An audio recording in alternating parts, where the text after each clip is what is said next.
Well, you are correct, Sakina. The accused, number 2 in the Senzo Meyiwa trial, will be applying for bail in this court here this morning.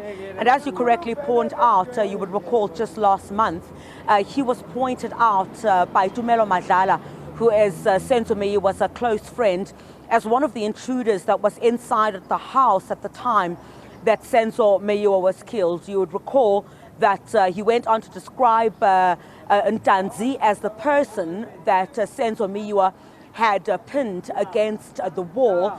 We don't know what bearing that will have on this bail application here this morning, but what we do know is that we're expecting his lawyers to advance the fact that Ntanzi, you would recall, had been arrested at his place of work. This is at the mines in Rustenburg. This was in June of 2020. So the argument perhaps from his lawyers would be that he was arrested way after the incident itself had taken place, that Ntanzi does not have any other criminal matters that he is dealing with, or any other previous matters as well, apart from the one that he is before court at this particular moment.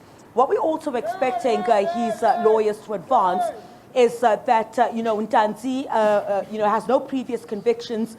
Also, the claim, I suspect, which will also be made, was that Ntanzi was beaten by police into a confession. I'm expecting very much that to be part of the bail application in this matter here this morning. You would also recall there's the issue of the 2 dockets. We're expecting his lawyers perhaps to also say the state does not have its house in order, given the fact that there's a lot of confusion in this particular case, because there are 2 dockets. One docket with the suspects being the 5 men that are currently facing the rap for the alleged murder of Senzo Meyiwa. And in the second docket, which is docket 375, there are other suspects in that particular matter which pertain to the individuals that were inside the house at the time that Senzo Meyiwa was killed. You would also recall that when Tumelo Madlala had taken the stand, Senzo Meyiwa's close friend, he said that he did participate in an identity parade and also an identikit.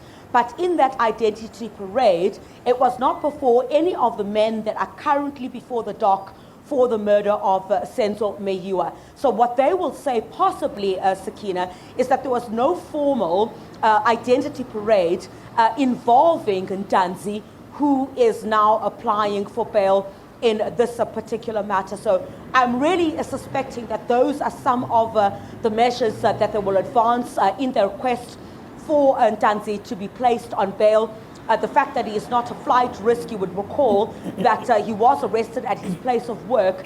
And from my understanding in terms of how investigations had gone about, was that police had also gone to KwaZulu-Natal, to his home, to go and do some investigations there. So then he will also perhaps say he's not a flight risk.